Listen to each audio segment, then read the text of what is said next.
Bonjour à tous et à toutes, tier list de mes jeux Pokémon préférés au moins appréciés. Je sais ce que vous allez vous dire, ouais, le gars il est resté bloqué en 2020, c'est honteux, machin. Ouais, mais depuis, il y a Depths, Légende et Karate Violet qui sont sortis.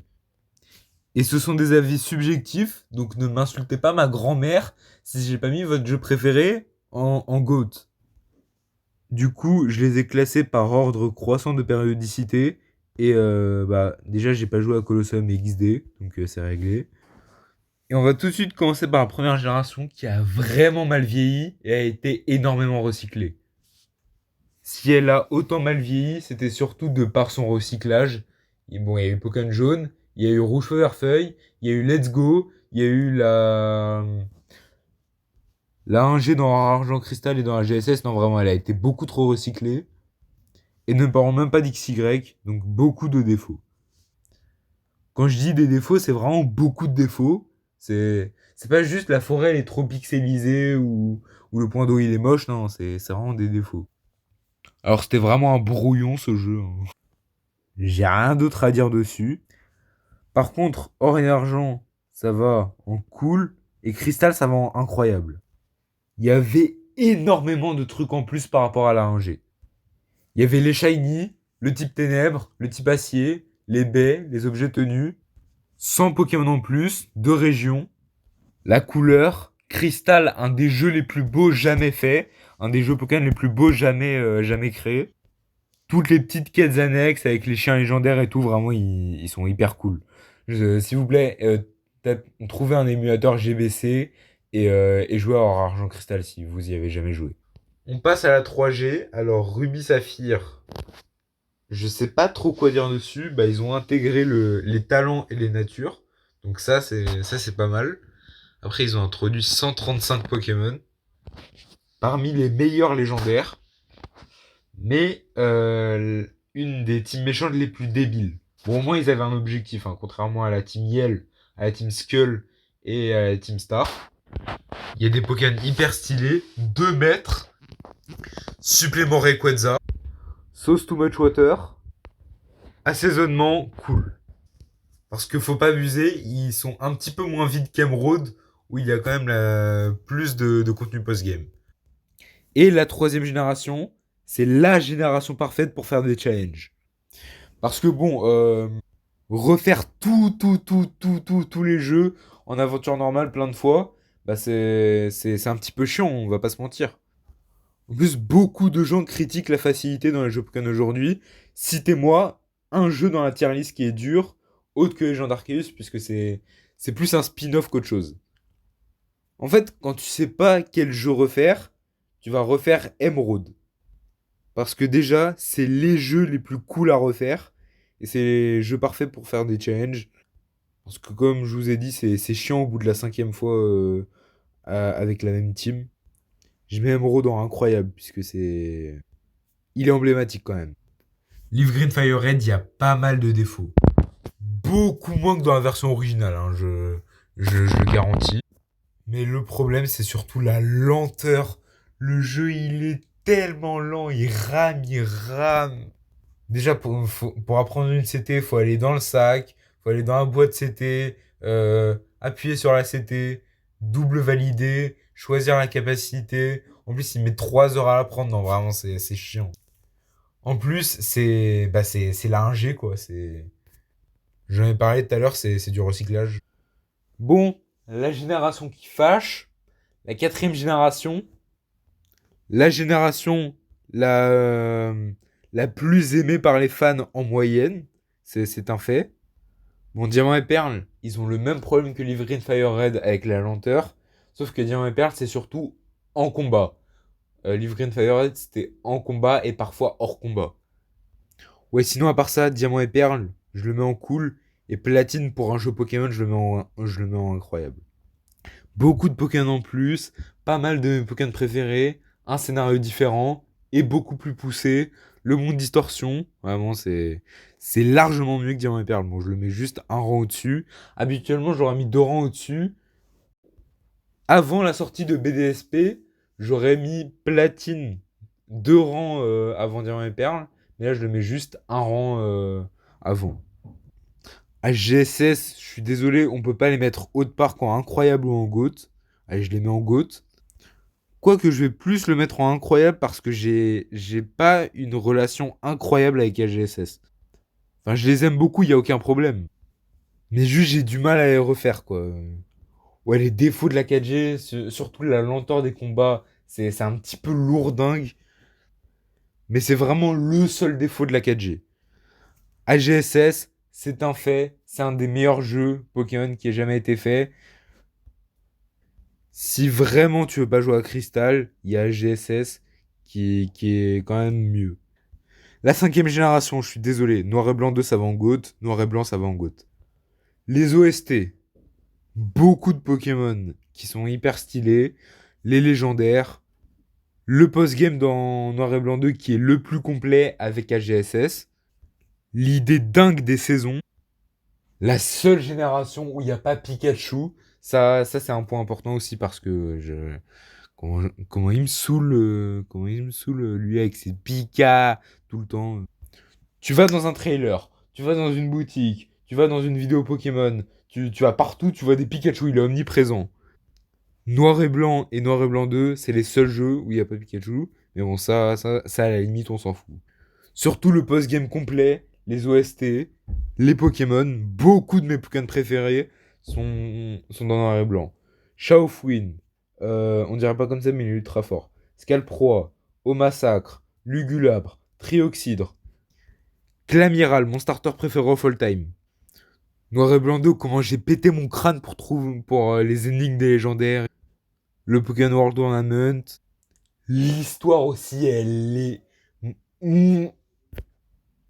Non, mais elle est géniale, l'histoire.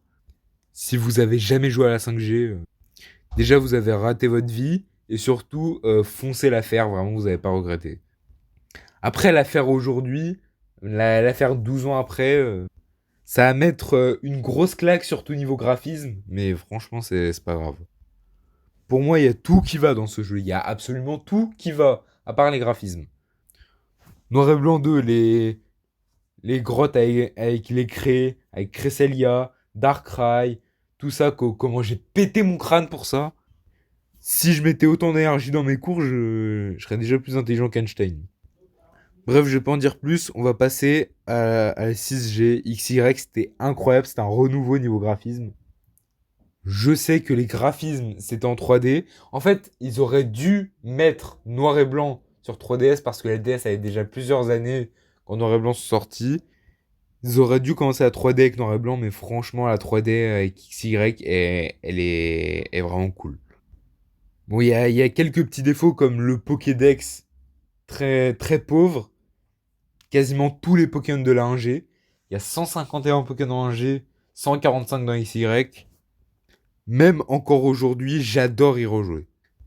L'aventure en soi, elle est cool. Le jeu, il est facile, mais qu'est-ce qu'on s'en fout. Et surtout, l'énorme point qui fait que la 6G est vraiment géniale, c'est la méga évolution. Je sais même pas pourquoi ils ont retiré cette mécanique. Enfin, ils l'ont abandonnée à partir de la 7G. Vraiment, mettre les attaques Z et la terra cristallisation à la place des méga évolutions, c'est vraiment une insulte. Rossa, bah, je les ai fait un nombre incalculable de fois, comme XY d'ailleurs, mais je les mets dans des défauts. Parce que c'était, tu vois, c'était la fin de la 3DS, c'était le début des lags en jeu. Les lags quand les primos arrivent sur le terrain, quand tu fais méga évoluer tes Pokémon, même hors combat quand tu marches et tout. Bon, je le mets juste dans des défauts puisque tu peux capturer tous les légendaires. Il y a l'épisode Delta aussi, vraiment, ça c'est super. Il n'y a pas la zone de combat. Mais ce qui est vraiment par-dessus tout, c'est le pilier céleste avec l'épisode Delta. Parce que tu vois, dans Emerald, tu pouvais capturer Rayquaza, mais juste, il y avait Rayquaza. Là, il y avait tout un épisode avec Amaryllis et tout, un lore, Mega Rayquaza, Deoxys. Donc il y a pas mal de défauts, mais le jeu est cool. Tiens, d'ailleurs, j'hésite à le mettre dans cool. Enfin, il lag beaucoup quand même. La 7G, alors je trouve les gens beaucoup trop durs avec la 7ème génération. Sous prétexte qu'il n'y a pas les arènes et que les nouveaux Pokémon sont manque d'originalité. Alors que Magnétis, c'est un aimant avec un œil, et Grotanmorph, c'est un tas de boue. Il y a beaucoup de gens qui mettent Usul ici, et Sun and Moon ici. Alors, il lag encore plus que Rossa. Sun and Moon était lent comme jeu, Usul était ultra lent comme jeu. Je viens de Sun and Moon dans Bof, puisque c'était vraiment pas dingue. Par contre, Usul, il est plutôt cool, n'en déplaise à la plupart des gens. Les ultra dimensions avec un taux de shiny immensément plus élevé. Les légendaires, encore une fois, la chasse aux légendaires. Ça, c'est toujours un bon point. Ultra Necrose Mao, tout le jour, le nombre de jours que j'ai passé à le vaincre. Je me rappelle, Usul s'est sorti, j'avais 9 ans. J'ai mis plusieurs jours à le vaincre sur chaque version parce que jusqu'à Let's Go, enfin jusqu'à Usul, il fallait à monsieur les deux versions. Sinon, j'aime bien l'aventure. Je salue l'innovation. Abandonner les arènes. Il y avait quelques features, quelques petites quêtes pas mal. Les Pokémon, ils sont originaux, mais ils sont assez bien réussis, la plupart. Bon, à part Denticris et Donald Trump. Enfin, pardon, Argoost. La blague est périmée depuis 2017. Par contre, Let's Go, vraiment, ils se foutent de notre gueule, ça va éclater au sol. Non, là, c'est bon. Là, faut doser, là. J'ai tellement détesté Let's Go que je vais même pas argumenter. Mais c'est juste, encore une fois, la première génération. Épée et bouclier. Bah, je les ai fait 12 000 fois, mais ils ont pas mal de défauts quand même. Ça m'a saoulé de les refaire un petit peu à chaque fois. Tous les défauts qu'il y a, bah, c'est pas ouf niveau graphisme, mais après, je joue pas un jeu de Pokémon pour les graphismes, moi. Allez, on est sur Pokémon, on est sur Switch. On va pas avoir des graphismes à GTA sur PC. Non, le problème, c'est surtout le rythme. Tu mets 5 heures à faire 2 badges et tu mets 3 heures à faire les 8 autres. Tu mets 2 heures pour chaque DLC et pour le post-game. Ouais, comme a dit Josplay, tu payes 60 euros, mais t'as pas le jeu en entier. Tu payes 60 euros, déjà, ça fait mal au cul. Et en plus de ça, tu dois payer 30 euros de plus pour avoir le jeu en entier. Le jeu en entier coûte 90 euros et c'est juste 4 heures de gameplay en plus. Qui n'a rien à voir avec le reste du jeu. Si tu t'es pris un abonnement juste pour les échanges magiques, ça revient à 100 euros. L'aventure est un petit peu chiante à faire. Elle est vraiment courte. Je le mets en défaut devant Rossa. Parce que Rossa, c'était juste un petit peu la lenteur, quoi. Un petit peu les lags. BDSP, j'ai limite envie de mettre un rang en dessous de éclater au sol, juste pour mettre BDSP. Enfin, je suis en train de le refaire en ce moment en Nuzlocke. Il remonte vite fait dans mon estime, mais il est toujours nul.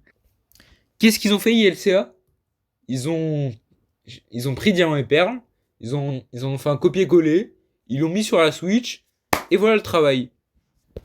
Pourtant, d'habitude, je suis pas le mec qui se plaint avec les jeux Pokémon. C'est un copier-coller de Diamant et Perle avec des attaques abusées. Gros, ils ont mis point boost à Simiabraz, qui augmente d'un cran l'attaque à chaque utilisation et qui est stabé. En plus, il tape comme un gros sourdingue. Bon, là, le seul truc que j'ai bien aimé dans Depths, c'est les grands souterrains. Mais ce qui m'a vraiment détesté, c'est... Enfin, ce qui m'a vraiment dégoûté, c'est que ce soit Diamant et Perle. C'est Diamant et Perle. À la limite, tu peux retirer étincelant ou scintillante, ça revient exactement au même. Il y a juste les souterrains qui ont été modifiés. Légion d'Arceus, alors, je suis pas le mec qui se plaint avec les graphismes, mais Légion d'Arceus, faut pas abuser, il est vraiment chum le jeu. Je peux pas vraiment le classer puisque c'est surtout un spin-off. Il n'y a pas de ligue, il n'y a pas d'arène, c'était il y a plus de 1000 ans, les Pokémon ils t'attaquent, c'est plus un Breath of the Wild. Tu dois survivre à tout prix, et il y a le combat le plus dur de la licence, Percupio. Les gens qui disent que Cynthia est supérieure à Percupio, mais remettez votre vie en question les gars. Légion d'Arceus va dans cool, mais pas plus, à cause des graphismes et de la difficulté trop poussée. Et tu sais que c'est un spin-off quand le jeu est over méga giga ultra dur. En fait, Game Freak ne sait pas gérer sa difficulté. Soit c'est beaucoup trop simple, soit c'est beaucoup trop dur. Après, comme je vous ai dit tout à l'heure, citez-moi un jeu qui est dur. où tu dois vraiment galérer. Chaque jeu Pokémon te donne assez de ressources, de Pokémon puissants, de Pokémon forts contre la prochaine arène pour rouler sur le jeu. Une Master Ball pour aller capturer un légendaire surpuissant. Pokémon, pendant au moins 15 ans, ça a été je choisis un starter, je bats mon rival, j'éclate les 8 arènes, je bats la ligue, je suis champion, et voilà. Là, ils essayent d'innover, c'est cool. Il suffit juste d'avoir un ou deux Pokémon forts contre la prochaine arène et d'XP un petit peu, d'acheter quelques potions, et voilà. Écarlate et Violet, je peux pas vraiment les classer. Je les classerai un petit peu plus précisément quand il y aura les DLC. Je vais les classer plus précisément quand il y aura les DLC. Mais je me suis jamais autant éclaté sur un jeu Pokémon de toute ma vie. Après, j'ai à peine 15 ans, hein. C'est la première fois que je m'amuse autant sur un jeu Pokémon. Je vais le mettre dans incroyable. C'est le jeu Pokémon que j'ai le plus attendu. J'ai pris énormément de plaisir. Les Pokémon, ils sont cool. Le gameplay est génial. Par contre, ça bug beaucoup. Je trouve les gens trop durs avec la 9G juste pour les graphismes. Mais en vrai, le jeu, il est pas moche. T'as juste à regarder Légende Arceus pour relativiser. Bon bah sur ce, c'est ainsi que se termine ma tier list.